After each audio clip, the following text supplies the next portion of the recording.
नमस्कार। आज के इस एक्सप्लेनर में हम एक बहुत ही रोमांचक और नॉनस्टॉप हवाई यात्रा पर निकलने वाले हैं। हमारा टारगेट पूरे झारखंड राज्य के भूगोल, इतिहास और उसकी जबरदस्त इंडस्ट्रियल ताकत को एक साथ मैप करना। और हाँ, हम झारखंड के नक्शे से लेकर रांची, पलामू, साहिबगंज, स्वर्णरेखा नदी, देवघर, कोडरमा, बोकारो, धनबाद, जरिया, सिंदरी, हजारीबाग, मूरी, चाईबासा और जमशेदपुर तक के सभी फैक्ट्स को लाइन बाय लाइन बिना किसी कट या सेक्शन के लगातार कवर करेंगे। मतलब कुछ भी छूटने वाला नहीं है। तो चलिए सीधा इसमें डाइव करते हैं। अब किसी भी सफर को शुरू करने से पहले उसकी नींव के बारे में जानना बहुत जरूरी है। स्क्रीन पर यह नंबर देखिए, 15। ये कोई आम नंबर नहीं है, बल्कि ये झारखंड के वजूद का प्रतीक है। 15 नवंबर 2000। जी हाँ, यही वो ऐतिहासिक दिन था जब झारखंड आधिकारिक तौर पर बिहार से अलग हुआ और एक नए स्वतंत्र राज्य के रूप में सामने आया। ये सिर्फ एक तारीख नहीं, एक पूरे नए युग की शुरुआत थी। चलिए अब थोड़ा ऊपर से नज़ारा देखते हैं।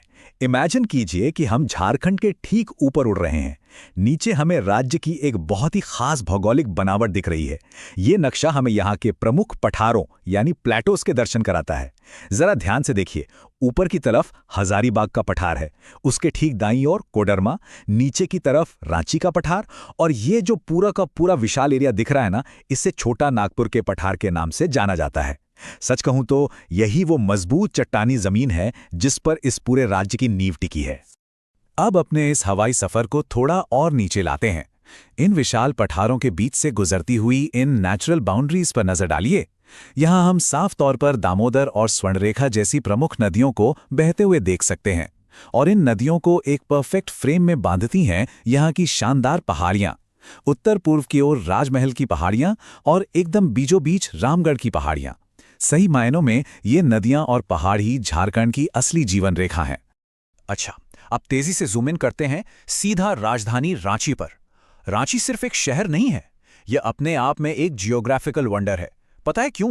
क्योंकि रांची बिल्कुल कर्क रेखा यानी ट्रॉपिक ऑफ कैंसर के ऊपर बसा हुआ है। और एक दिलचस्प बात बताऊं, यह जगह पहले खुद एक पठार हुआ करती थी।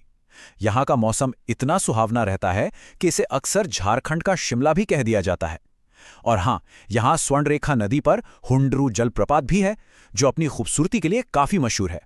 रांची में रहते हुए एक और हैरान कर देने वाले फैक्ट पर बात करते हैं। क्या यह अंदाजा है कि रांची हाईकोर्ट भारत का सबसे बड़ा हाईकोर्ट है? जरा इस बात पर गौर कीजिए। इसका जो पूरा एरिया है ना, वो दिल्ली में स्थित भारत के सुप्रीम कोर्ट से भी 3 गुना ज्यादा बड़ा है। बिल्कुल 3 गुना।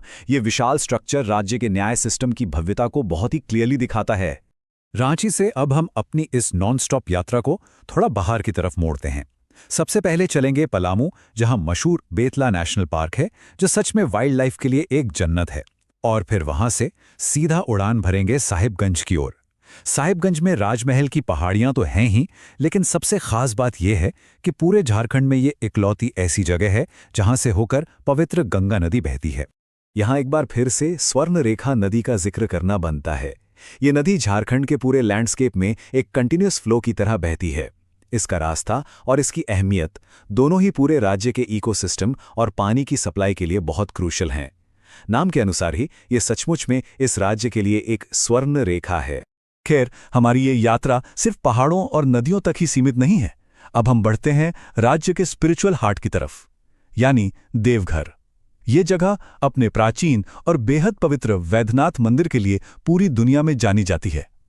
हर साल सावन के महीने में यहाँ बाबा धाम का विशाल श्रावणी मेला लगता है, जहाँ दूर दूर से लाखों श्रद्धालु आते हैं। ये जगह झारखंड की बहुत ही गहरी सांस्कृतिक और धार्मिक जड़ों को हमारे सामने रखती है। आध्यात्म के शांत माहौल से निकलकर अब हम आते हैं उस चीज पर जो झारखंड की इकोनॉमी का पावर हाउस है, इसका विशाल इंडस्ट्रियल बेल्ट। चलिए फटाफट इन सेंटर्स को देखते हैं। शुरुआत कोडरमा से, जो पठार होने के साथ साथ भारत की माइका कैपिटल यानी अभ्रक राजधानी है। वहीं दूसरी तरफ बोकारो है, जहां रूस के सपोर्ट से एक बहुत ही विशाल स्टील प्लांट खड़ा किया गया। इसके आगे धनबाद, जो माइनिंग रिसर्च और कोयले के लिए फेमस है। फिर झरिया, जो सीमेंट और कोल फील्ड्स के लिए जाना जाता है। और सिंदरी, जहां मशहूर फर्टिलाइजर फैक्ट्री है। मतलब ये पूरा बेल्ट भारत की इंडस्ट्रियल रीढ़ है। इन फैक्ट्रियों के शोर और तेज रफ्तार के बीच चलिए एक पल के लिए इतिहास के पन्नों को पलटते हैं। 1942 के भारत छोड़ो आंदोलन का वो थ्रिलिंग पल याद कीजिए, जब महान स्वतंत्रता सेनानी जयप्रकाश नारायण हजारीबाग जेल से भाग निकले थे। ये कोई छोटी घटना नहीं थी।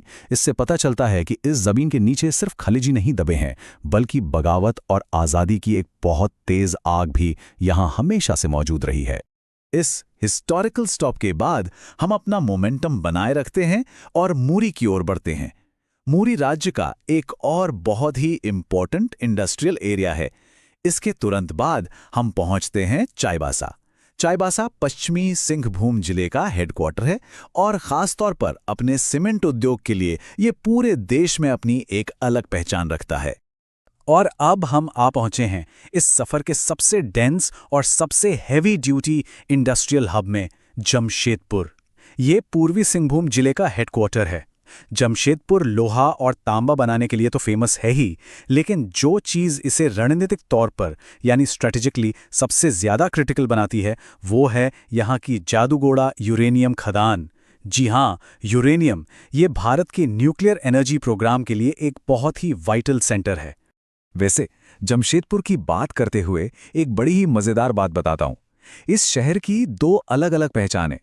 अगर सड़क के रास्ते यहाँ आए तो बस स्टेशन का नाम बड़े गर्व से जमशेदपुर लिखा दिखता है, लेकिन अगर ट्रेन से आ रहे हैं तो रेलवे स्टेशन का नाम बिल्कुल अलग, टाटा मिलता है। ये एक छोटा सा फैक्ट इस शहर पर टाटा ग्रुप के गहरे ऐतिहासिक प्रभाव को बहुत ही खूबसूरती से दिखाता है। नमस्कार। तो आज के इस सफर में हम पश्चिम बंगाल की एक जबरदस्त और तेज तर्रार यात्रा पर निकलने वाले हैं।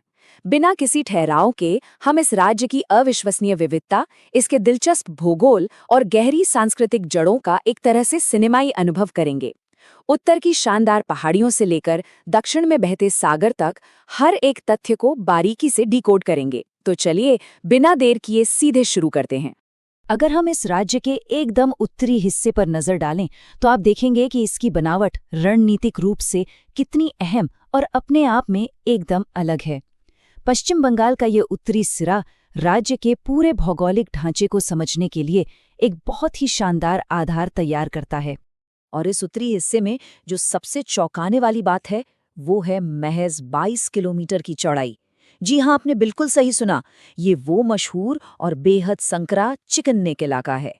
बांग्लादेश की सीमा से सटा हुआ ये पतला सा हिस्सा हमारे देश की सामरिक दृष्टिकोण से लिटरली बहुत ही ज्यादा महत्वपूर्ण है। अब भूगोल की बात हो ही रही है तो एक बहुत ही दिलचस्प जियोलॉजिकल घटना को समझते हैं, मालदा दरार। असल में ये जमीन का एक ऐसा हिस्सा था जो नीचे धंस गया था, और इसके धंसने का नतीजा ये हुआ कि विशाल मेघालय का पठार छोटा नागपुर यानी हमारे प्रायद्वीपीय पठार से पूरी तरह कटकर अलग हो गया। है ना कमाल का प्राकृतिक विभाजन। चलिए अब थोड़ी अपनी रफ्तार बढ़ाते हैं और उत्तर के प्रमुख केंद्रों को देखते हैं। शुरुआत दार्जिलिंग के मशहूर चाय बागानों और कालिंपोंग जैसे खूबसूरत टूरिस्ट स्पॉट से करते हैं। फिर आता है सिलीगुड़ी, जो न सिर्फ घूमने की जगह है बल्कि यहाँ बागडोगरा एयरपोर्ट भी है। इसके बाद जलपाईगुड़ी है, जो अपने जल्दापारा वन विहार के लिए जाना जाता है। थोड़ा और नीचे आएं तो मालदा मिलेगा, जो एक बड़ा रेलवे डिवीजन तो है ही, लेकिन दुनिया भर में अपने मीठे और स्वादिष्ट आमों के लिए मशहूर है। और फिर फरक्का, जहाँ का फरक्का बैराज बहुत प्रसिद्ध है। यहाँ जरा रुककर एक ऐतिहासिक अचीवमेंट को याद करना बनता है।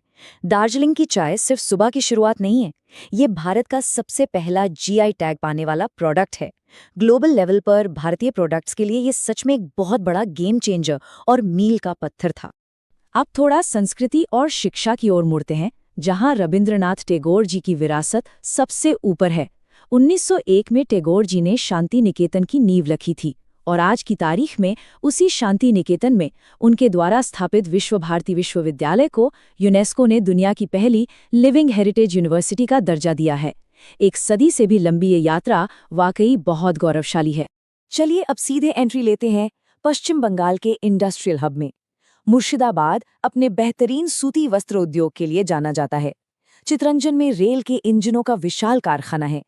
बर्नपुर और आसनसोल बहुत बड़े औद्योगिक क्षेत्र हैं। दुर्गापुर को आप लौह इस्पात या आयरन एंड स्टील का हब कह सकते हैं। और याद रखिए, ये राज्य जूट के उत्पादन में भी सबसे आगे है। और फिर है रानीगंज, जो एक प्रमुख कोयला क्षेत्र है, जहां दामोदर घाटी से सबसे ज्यादा कोयला निकाला जाता है। पठारी इलाकों में भी कुछ गजब के तथ्य छिपे हैं। पुरुलिया एक ऐसा पठारी जिला है जो बिल्कुल कर्क रेखा यानी ट्रॉपिक ऑफ कैंसर पर स्थित है। इतिहास के पन्नों में ये जगह इसलिए भी दर्ज है क्योंकि 17 दिसंबर 1995 को यहाँ एक रहस्यमय घटना में हवा से हथियार गिराए गए थे। दूसरी तरफ अगर हम खड़गपुर की बात करें तो ये न सिर्फ भारत के सबसे पहले आईआईटी का घर है, बल्कि यहाँ देश का तीसरा सबसे लंबा रेलवे प्लेटफॉर्म भी मौजूद है। हमारी ये शानदार यात्रा अब उत्तर से होते हुए सीधे राज्य की राजधानी और दक्षिणी हिस्सों के ऐतिहासिक स्थलों की तरफ रुख कर रही है। अब हम सीधा एंट्री कर रहे हैं इस महान राज्य के दिल में, यानी कोलकाता में। कोलकाता राजधानी का असली हृदय। जॉब चारनाक द्वारा बसाया गया ये शहर इतिहास, आध्यात्म और खेलों का एक जबरदस्त कॉम्बिनेशन है। यहाँ आपको सियालदा मिलेगा, मशहूर रविंद्र सेतु मिलेगा जिसे हम पहले हावड़ा ब्रिज कहते थे, मन की शांति के लिए दक्षिणेश्वर काली मंदिर और बेलूर मठ है। इतिहास को महसूस करने के लिए विक्टोरिया मेमोरियल हॉल और फोर्ट विलियम है। क्रिकेट फैंस के लिए आइकॉनिक ईडन गार्डन्स हैं और नेचर लवर्स के लिए बॉटनिक गार्डन। मतलब ये शहर पूरी तरह से कंप्लीट पैकेज है। और अगर आपको लगता है कि कोलकाता सिर्फ इतिहास है, तो मॉडर्न इंजीनियरिंग का ये कमाल देखिए। कोलकाता मेट्रो भारत की पहली अंडर वाटर मेट्रो ट्रेन बन गई है। ये हुगली नदी के पानी के ठीक नीचे से होकर कोलकाता को हावड़ा से जोड़ती है। ये सच में इंजीनियरिंग का एक मास्टरपीस है। अब अगर हम हुगली नदी के बहाव के साथ साथ दक्षिण की तरफ चलें तो कोलकाता अपने आप में एक प्रमुख बंदरगाह है। इसके ठीक पार हावड़ा एक और रिवर पोर्ट है। थोड़ा और नीचे जाने पर हमें हल्दिया और डायमंड हार्बर जैसे अहम पोर्ट्स मिलते हैं। डायमंड हार्बर दक्षिणी 24 परगना जिले में बसा एक बहुत ही महत्वपूर्ण पत्तन नगर है। और हाँ, इसी नदी के किनारे बैरकपुर भी स्थित है। जी हाँ, ये वही ऐतिहासिक जगह है जहाँ मंगल पांडे ने अपना प्रसिद्ध विद्रोह शुरू किया था। भू राजनीति या जियोपॉलिटिक्स की बात करें तो कुछ तथ्य सीधे तौर पर जानना जरूरी है। न्यू मूर द्वीप एक ऐसा क्षेत्र है जो भारत के अधिकार में आता है, लेकिन बांग्लादेश के साथ इसे लेकर एक सीमा विवाद है। बिल्कुल इसी तरह परगना जिले के कुछ हिस्सों को लेकर भी बांग्लादेश के साथ एक भूमि विवाद बना हुआ है। इस यात्रा को अब हम राज्य के एकदम दक्षिणी छोर पर ले आते हैं। ये है सागर द्वीप। ये वो जगह है जो अपने गहरे आध्यात्मिक महत्व के लिए जानी जाती है, क्योंकि ठीक यहीं पर विशाल और बहुत ही प्रसिद्ध गंगा सागर मेला लगता है, जहां हर साल लाखों श्रद्धालु जुटते हैं। और हमारी इस तथ्यात्मक यात्रा का समापन एक बहुत ही प्राउड मोमेंट के साथ होता है। कोलकाता की दुर्गा पूजा को यूनेस्को की मानवता से जुड़ी अमूर्त सांस्कृतिक विरासत यानी इनटैंजिबल कल्चरल हेरिटेज की लिस्ट में शामिल किया गया है। ये एक ऐसा ग्लोबल सम्मान है जो यहाँ की सांस्कृतिक भव्यता का लोहा पूरी दुनिया में मनवाता है। नमस्ते। आज की इस विशेष विश्लेषण में हम एक बेहद दिलचस्प सफर पर निकलने वाले हैं। हम बात कर रहे हैं भारत के एक ऐसे राज्य की जो हिमालय की गोद में बसा है, सिक्किम। आज हम सिक्किम के भूगोल से लेकर उसके इतिहास तक हर एक छोटी बड़ी जानकारी को बिल्कुल लाइन दर लाइन बिना किसी अलग सेक्शन में बांटे एक कहानी की तरह समझेंगे। तो चलिए सीधा मुद्दे पर आते हैं और इस शानदार सफर की शुरुआत करते हैं। अब अगर हम इसके नक्शे पर नजर डालें तो आप देख सकते हैं कि ये राज्य भारत के पूर्वोत्तर हिस्से में पहाड़ों के बीच कितनी जटिलता से घिरा हुआ है। देखिए, किसी भी जगह के आज और कल को समझने के लिए उसके भूगोल को समझना बहुत जरूरी होता है ना? सिक्किम का ये पूरा भौगोलिक ढांचा, इसकी सीमाएं सिर्फ लकीरें नहीं है, ये अपने आप में यहाँ के इतिहास और संस्कृति की पूरी कहानी बयां करती हैं, जिसके इर्द गिर्द आज की हमारी ये पूरी चर्चा घूमने वाली है। इसी नक्शे के उत्तरी और पूर्वी किनारों की तरफ ध्यान दें तो हमें कुछ बेहद अहम दर्रे यानी माउंटेन पासेस नजर आते हैं, जैसे कि नाकुला, नाथुला और जेलेपला। अब आप सोच रहे होंगे कि इन दर्रों में ऐसा क्या खास है? असल में ऊंचे पहाड़ों के बीच से गुजरने वाले ये प्राकृतिक रास्ते सदियों से न सिर्फ व्यापार के लिए बल्कि सांस्कृतिक आदान प्रदान के लिए एक मेन गेट की तरह काम करते आए हैं। रणनीतिक तौर पर देखा जाए तो विशाल पहाड़ों को पार करने वाले ये प्राकृतिक मार्ग सिक्किम को भारत के लिए एक बहुत ही महत्वपूर्ण राज्य बना देते हैं। 8598। जरा एक सेकंड के लिए रुकिए और इस विशाल नंबर के बारे में सोचिए। ये कोई मामूली आंकड़ा नहीं है। ये एक ऐसी ऊंचाई है जो सीधे आसमान से बातें करती है। पहाड़ों की दुनिया में हर एक मीटर मायने रखता है और 8598 का ये नंबर अपने आप में एक ऐसा विशाल भौगोलिक सच समेटे हुए है जो इस राज्य को पूरी दुनिया में एक अलग ही पहचान दिलाता है। तो ये 8598 मीटर आखिर है क्या? दरअसल ये माउंट कंचनजंगा की ऊंचाई है। और सबसे गर्व की बात तो ये है कि भारत की ये सबसे ऊंची चोटी कहीं और नहीं बल्कि यहीं सिक्किम में है। इसके पश्चिमी हिस्से में खड़ी ये विशाल चोटी सिर्फ एक पहाड़ नहीं है बल्कि एक प्राकृतिक दीवार है। ये सिक्किम की पहचान है, वहाँ के लोगों की गहरी आस्था का केंद्र है, जिसकी बर्फ से ढकी चोटियां सदियों से इस पूरे इलाके की रक्षा करती आ रही हैं। खैर, पहाड़ों की इन ऊंचाइयों से थोड़ा नीचे घाटियों की तरफ चलते हैं। राज्य के ठीक उत्तरी भाग में स्थित है चुम्बी घाटी। हम सब जानते हैं कि घाटियां हमेशा से जीवन और व्यापार का एक प्रमुख केंद्र रही हैं, लेकिन चुम्बी घाटी की जो खास लोकेशन है ना, वो इसे रणनीतिक और प्राकृतिक दोनों ही मायनों में सिक्किम के नक्शे का एक बेहद अहम हिस्सा बनाती है। इसका सीधा असर इस पूरे हिमालयी क्षेत्र की जियोपॉलिटिक्स पर पड़ता है। अब इन पहाड़ों और घाटियों के बीच बसने वाले लोगों की बात करते हैं। किसी भी समाज की असली पहचान होती है उसकी भाषा, और सिक्किम की राजकीय भाषा है नेपाली। देखिए, भाषा किसी भी समाज की आत्मा होती है। यहाँ के लोगों का रहन सहन, उनका साहित्य, उनके लोकगीत, ये सब इसी नेपाली भाषा के धागे में बहुत ही खूबसूरती से पिरोए गए हैं। ये भाषा सिक्किम की उस समृद्ध विविधता को दर्शाती है और लोगों को आपस में जुड़ने का एक बहुत बड़ा काम करती है। चलिए, अब थोड़ा इतिहास के पन्नों को पलटते हैं। 16 मई 1975, ये कोई साधारण तारीख नहीं है। ये वो ऐतिहासिक दिन है जब सिक्किम पूरी तरह से आधिकारिक तौर पर भारत का एक अभिन्न अंग बन गया था। ये सच में एक ऐसा कदम था जिसने भारतीय गणराज्य के नक्शे और इतिहास में एक नया और बहुत ही महत्वपूर्ण चैप्टर जोड़ दिया। इसी दिन से सिक्किम को एक नई राजनीतिक दिशा और लोकतांत्रिक स्थिरता मिली। लेकिन क्या आपको पता है कि ये विलय किस कानूनी और संवैधानिक प्रक्रिया के तहत हुआ? ये हुआ था 1975 के 36वें संविधान संशोधन के जरिए। जी हाँ, नंबर 36। इसी 36वें संशोधन ने सिक्किम को भारतीय संघ में एक पूर्ण राज्य का दर्जा दिलाया था। हमारे नागरिक शास्त्र और इतिहास के लिए ये नंबर एक बहुत बड़ा माइलस्टोन है। इसी ने ये तय किया कि सिक्किम के लोग भी हमारे शानदार लोकतंत्र का अभिन्न हिस्सा बने। राजनीति और इतिहास से अब वापस इस राज्य की खूबसूरत प्रकृति की ओर लौटते हैं। सिक्किम को एक बहुत ही प्यारा और काव्यात्मक उपनाम दिया गया है, फलोद्यानों का स्वर्ण, या कहें गोल्ड ऑफ ऑर्चर्ड्स। सुनने में ही कितना खूबसूरत लगता है ना? यह राज्य हरियाली, प्राकृतिक संसाधनों और फलों के बागानों से इतना भरा पूरा है कि इसे बागानों का सोना कहा जाता है। ये नाम यहाँ की उपजाऊ मिट्टी और शानदार जैव विविधता के लिए बिल्कुल परफेक्ट है। और मजे की बात यह है कि ये स्वर्ण सिर्फ एक उपनाम नहीं है, बल्कि एक बहुत बड़ी आर्थिक सच्चाई भी है। सिक्किम भारत में बड़ी इलायची का एक बहुत बड़ा उत्पादक राज्य है। यहाँ का मौसम और मिट्टी इसके लिए इतनी शानदार है कि ये राज्य इस महंगे मसाले के उत्पादन का एक प्रमुख केंद्र बन गया है। जब इन बागानों में इलायची की फसल लहलहाती है तो ये सच में फलोद्यानों का स्वर्ण होने का एहसास दिलाती है। ये यहाँ के किसानों की अर्थव्यवस्था की एक बहुत बड़ी रीढ़ है। खेती किसानी की बात हो ही रही है तो आपको बता दूं कि सिक्किम ने पूरी दुनिया के सामने पर्यावरण को लेकर एक बहुत बड़ी मिसाल पेश की है। ये भारत का पहला पूर्ण जैविक राज्य यानी फर्स्ट फुली ऑर्गेनिक स्टेट है। इसका सीधा सा मतलब ये है कि यहाँ खेती में किसी भी तरह के केमिकल या कीटनाशकों का इस्तेमाल पूरी तरह से बंद कर दिया गया है। शुद्ध और स्वस्थ अनाज उगाने और मिट्टी को बचाने की दिशा में ये एक ऐसा ऐतिहासिक कदम है जिसने पूरी दुनिया का ध्यान अपनी ओर खींचा है। प्रकृति के इन्हीं अनोखे चमत्कारों की लिस्ट में युमथांग घाटी का नाम भी आता है।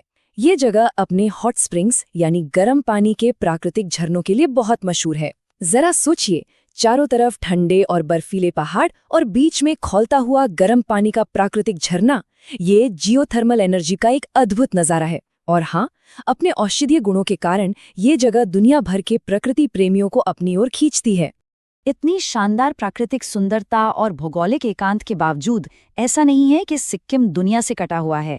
ये राज्य आधुनिक विकास की ओर बहुत तेजी से कदम बढ़ा रहा है। रंगपो स्टेशन इसका सबसे ताज़ा और बड़ा उदाहरण है, जो सिक्किम का बिल्कुल पहला रेलवे स्टेशन है। विशाल और कठोर पहाड़ों को काटकर रेलवे लाइन बिछाना अपने आप में एक बहुत बड़ा इंजीनियरिंग चैलेंज है। राज्य को देश के बाकी हिस्सों से बेहतर कनेक्टिविटी देने के लिए ये एक बहुत ही रोमांचक कदम है। नमस्ते। आज के इस खास विश्लेषण में हम भारत के एक ऐसे हिस्से की सैर करने वाले हैं जो सच में रहस्यों से भरा है। इसका भूगोल अद्भुत है और इसका सामरिक महत्व पूछिए मत। हम बात कर रहे हैं हमारे नॉर्थ ईस्ट यानी उत्तर पूर्व की। ये चर्चा एकदम कंटिन्यूअस होने वाली है, जहां हम एक एक करके इस पूरे क्षेत्र को गहराई से समझेंगे। तो चलिए बिना किसी देरी के सीधे शुरू करते हैं। लेकिन आगे बढ़ने से पहले जरा ऐसे दिलचस्प सवाल पर गौर कीजिए। भारत का वो कौन सा राज्य है जो एक नहीं, दो नहीं, बल्कि पूरे 3 देशों के साथ अपना बॉर्डर शेयर करता है, जहां हमारे सबसे अहम मिलिट्री बेस मौजूद हैं और हां, जहां देश का सबसे पहला सूरज निकलता है? सोचिए। यही सवाल हमारी आज की इस चर्चा का आधार है। जैसे जैसे हम आगे बढ़ेंगे, आपको इसका जवाब खुद ब खुद मिल जाएगा।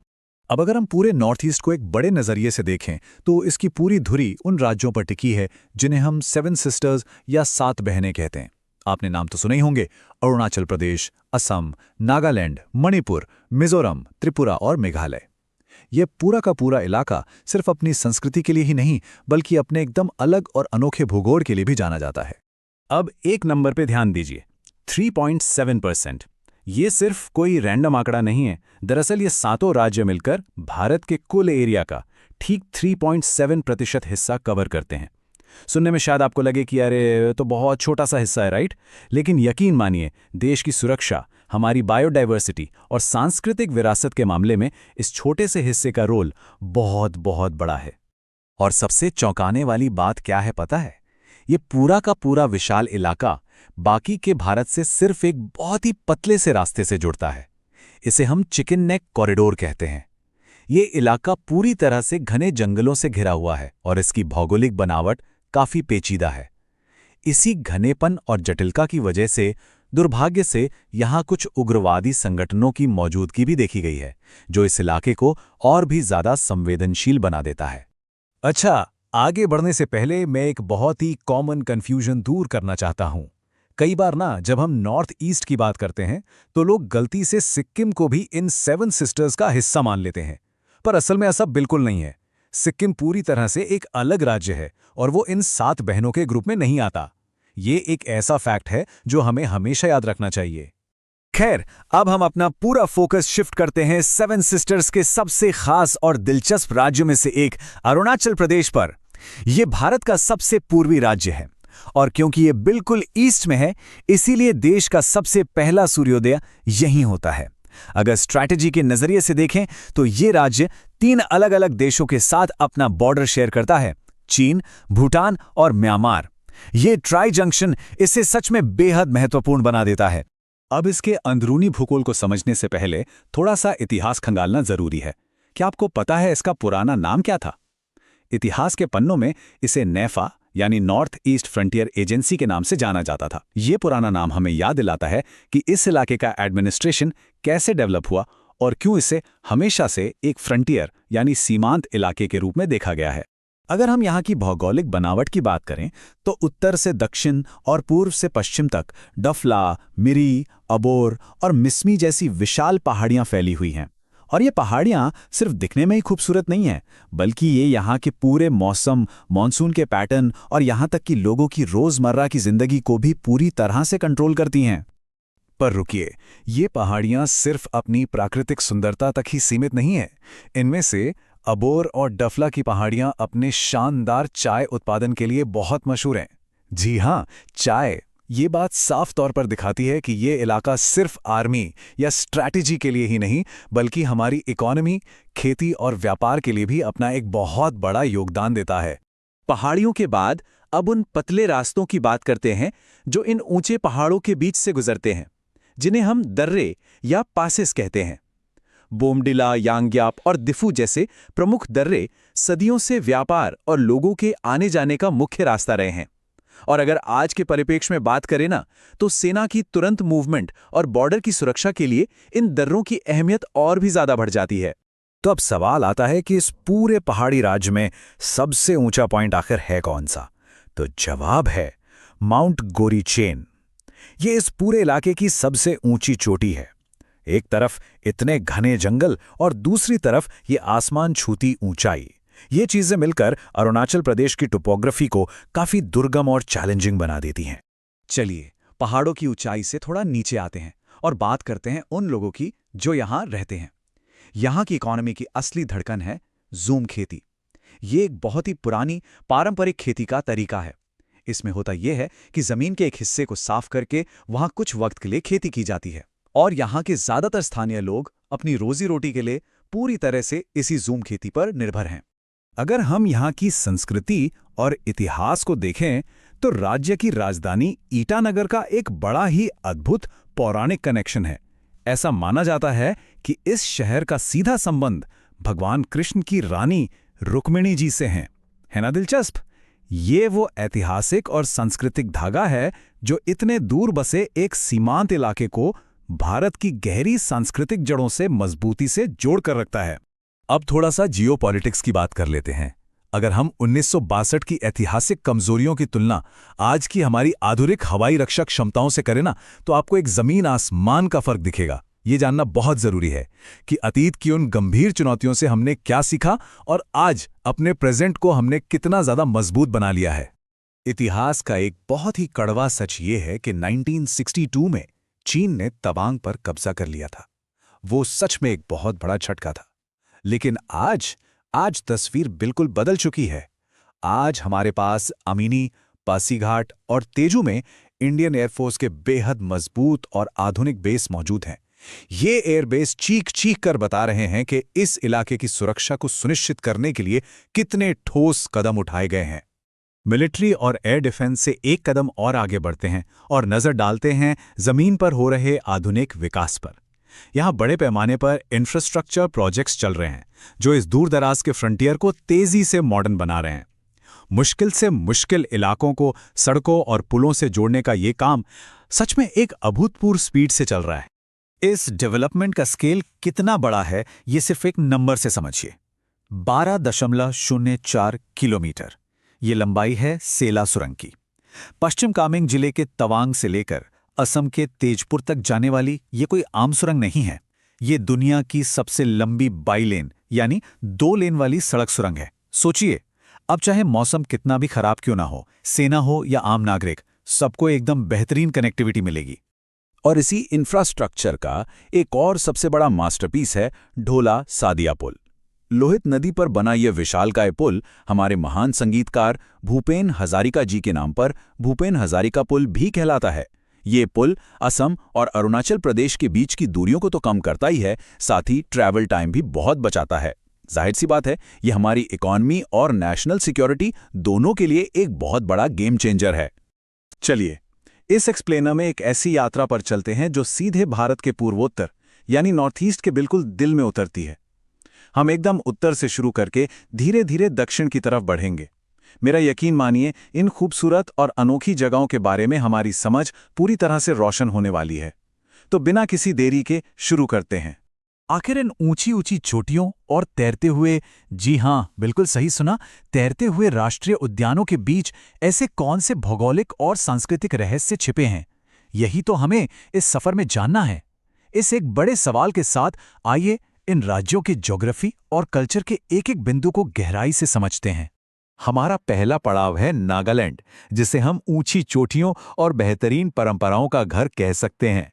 ज्योग्राफी के हिसाब से अगर इस नक्शे को देखें तो नागालैंड की सीमाएं काफ़ी इंटरेस्टिंग हैं। एक बार जब हम इसका मैप अपने दिमाग में सेट कर लेते हैं तो बाकी चीज़ें समझना बहुत आसान हो जाता है। चलिए इसके कुछ बेसिक लेकिन बहुत ज़रूरी फैक्ट्स पर नज़र डालते हैं। नागालैंड की राजधानी है कोहिमा और यहाँ की सबसे ऊंची चोटी माउंट सारामाती है। अब यहाँ एक ध्यान देने वाली बात है, ये जो सारामाटी की पहाड़ियाँ हैं ना, ये म्यांमार के साथ एक नेचुरल बॉर्डर यानी प्राकृतिक सीमा बनाती हैं। एक और दिलचस्प बात यह है कि यहाँ की ऑफिशियल वर्किंग लैंग्वेज इंग्लिश है और डेमोग्राफिक्स की बात करें तो यहाँ की आबादी में क्रिश्चियन पॉपुलेशन सबसे ज्यादा है। ये छोटी छोटी बातें इस राज्य को एक अलग पहचान देती हैं। वैसे जब हम नागालैंड की बात कर रहे हैं तो इसके सबसे बड़े शहर डिमापुर को नहीं भूल सकते। एक फैक्चुअल डिटेल ये भी है कि ये नक्सल प्रभावित एरिया दर्ज किया गया है, लेकिन इसकी एक और पहचान है, इसकी रिच बायोडाइवर्सिटी। यहाँ पर निटांकी नेशनल पार्क और रंगा पहाड़ रिजर्व फॉरेस्ट जैसे बहुत ही शानदार इकोलॉजिकल रिजर्व्स मौजूद हैं। फार्मिंग की बात करें तो इस पूरे क्षेत्र में एक बहुत ही खास तरीका अपनाया जाता है जिसे झूम कल्टीवेशन कहते हैं। असल में ये एक स्लैश एंड बर्न यानी जंगलों को काटकर और जलाकर खेती करने का प्राचीन तरीका है। हालांकि स्रोत स्पष्ट रूप से बताते हैं कि इससे काफी प्रदूषण भी होता है। ये काफी पुरानी परंपरा है, पर आजकल इसके एनवायरमेंटल इम्पैक्ट्स पर काफी चर्चा होती है। और नागालैंड का जिक्र हो और हॉर्नबिल फेस्टिवल का नाम ना आए, ऐसा कैसे हो सकता है? ये फेस्टिवल सिर्फ एक त्योहार नहीं बल्कि नागालैंड की पूरी कल्चर का एक बहुत बड़ा जश्न है। एक ऐसी जगह जहां इनकी सारी परंपराएं पूरी दुनिया के सामने एक साथ आती हैं। चलिए अब हम थोड़ा और दक्षिण की तरफ बढ़ते हैं और पहुंचते हैं अपने अगले पड़ाव पर, मणिपुर, द फ्लोटिंग पार्क। जैसे ही हम मणिपुर के नक्शे पर नजर डालते हैं, इसके बिल्कुल बीचों बीच एक ऐसी झील दिखती है जो इस राज्य की जान है, लोकटक लेक। ये झील यहाँ की ज्योग्राफी को पूरी तरह से शेप करती है। लेकिन झील से पहले यहाँ की राजधानी इम्फाल की बात करते हैं, जिसका इतिहास सच में रोंगटे खड़े कर देने वाला है। नेताजी सुभाष चंद्र बोस अपने आज़ाद हिंद फौज के साथ इम्फाल के रास्ते ही भारत में दाखिल हुए थे। और आज के दौर में देखें तो भारत की पहली स्पोर्ट्स यूनिवर्सिटी भी यहीं पर बनाई गई है। हिस्ट्री और फ्यूचर का क्या शानदार कॉम्बिनेशन है ना। वापस आते हैं हमारी उस शानदार लोकटक लेक पर। विष्णुपुर जिले में स्थित ये झील पूरे नॉर्थ ईस्ट इंडिया की सबसे बड़ी फ्रेश वाटर झील है। और इसकी सबसे हैरतअंगेज बात, इस झील के अंदर केबुल लमजाओ नेशनल पार्क स्थित है। मैंने पहले भी कहा था, एक कंप्लीटली तैरता हुआ नेशनल पार्क, दुनिया में ऐसी कोई और जगह नहीं है। अब सवाल उठता है कि एक नेशनल पार्क भला तैर कैसे सकता है? इसका राज छिपा है एक शब्द में, फुमदी।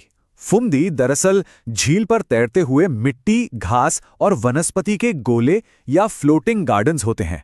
यहां तक कि लोग इन पर झोपड़ियां बनाकर रहते भी हैं। यही फुमवीज इस पार्क को दुनिया का सबसे अनोखा इकोसिस्टम बनाते हैं। और इस अनोखे इकोसिस्टम में मिलने वाली चीजें भी एकदम रेयर हैं, जैसे कि शिरुई लिली, जिसे गोल्डन फ्लावर भी कहा जाता है। ये पूरे विश्व में सिर्फ और सिर्फ मणिपुर में ही खिलता है। और इस फ्लोटिंग पार्क की सबसे खास पहचान है संगाई, हिरण की एक बहुत ही दुर्लभ प्रजाति, जिसे उसके चलने के अंदाज की वजह से डांसिंग डियर कहा जाता है। ये दोनों सच में नेचर के मार्वल्स हैं। मणिपुर से आगे निकलने से पहले दो क्विक पर बहुत इंपॉर्टेंट फैक्ट्स पर गौर करना जरूरी है। चांदील जिले में स्थित है लोकचाओ वाइल्ड लाइफ सैंक्चुरी और यहाँ का सबसे बड़ा डैम यानी बांध है मोरफो डैम। अब हम अपनी इस यात्रा के आखिरी हिस्से में चलते हैं। तीसरा और आखिरी पड़ाव, मिजोरम, जिसे हम प्यार से द सॉन्ग बर्ड भी कहते हैं। एक आखिरी बार नक्शे पर नजर डालते हैं। ये है मिजोरम की सीमाएं। इसकी जियोग्राफी और लैंडस्केप को समझना अपने आप में एक नया ही अनुभव है। मिजोरम की राजधानी है आइजोल और ये पूरे नॉर्थ ईस्ट का एकदम साउथ मोस्ट स्टेट है। इसकी बॉर्डर्स देखें तो ये चारों तरफ से पहाड़ियों से घिरा है। सीमाओं पर पटकाईबुम, नागा हिल्स, वही जिसे हमने नागालैंड में सरामती के नाम से देखा था, और म्यांमार की तरफ से अराकन योमा की पहाड़ियां इसे घेरे हुए हैं, जैसे किसी किले की दीवारें हों। यहाँ एक बहुत इंपॉर्टेंट डेमोग्राफिक आंकड़ा आता है, 87%। असल में मिजोरम की लगभग 87% आबादी क्रिश्चियन है। ये फिगर इसलिए ज़रूरी है क्योंकि ये यहाँ के सामाजिक और सांस्कृतिक ढांचे को बहुत गहराई से शेप करता है। पहाड़ियों और झीलों की बात करें तो यहाँ का नेचुरल लैंडस्केप सच में बेमिसाल है। इंडिया और म्यांमार के बॉर्डर पर है फेमस ब्लू माउंटेन। स्टेट की सबसे ऊंची चोटी का नाम है फंगपुई। और अगर शांत पानी और सुकून की बात करें तो तामदिल नाम की एक बेहद खूबसूरत नेचुरल लेक यहाँ मौजूद है, एकदम किसी पेंटिंग जैसा नज़ारा। वैसे मिजोरम को 2 ऐसी टाइटल दिए गए हैं जो पूरी तरह से इसकी पहचान बन चुके हैं। पहला, बैम्बू क्वीन। क्यों? क्योंकि यहाँ बांस यानी बाम्बू की पैदाइश बहुत ही बड़े पैमाने पर होती है। और दूसरा, song bird of the north east. यहाँ की म्यूजिक और डांस कल्चर इतनी ज्यादा वाइब्रेंट है कि ये नाम इस स्टेट की पूरी आत्मा को परफेक्टली कैप्चर कर लेता है। और इस म्यूजिक और डांस की असली झलक मिलती है यहाँ के फेस्टिवल्स में। चापचरकोट और पालकोट मिजोरम के सबसे प्रमुख त्योहार हैं और ये दोनों ही हार्वेस्ट यानी फसल कटाई की खुशी में मनाए जाते हैं। एक ऐसी खूबसूरत परंपरा जो नेचर और इंसानों को आपस में जोड़ती है।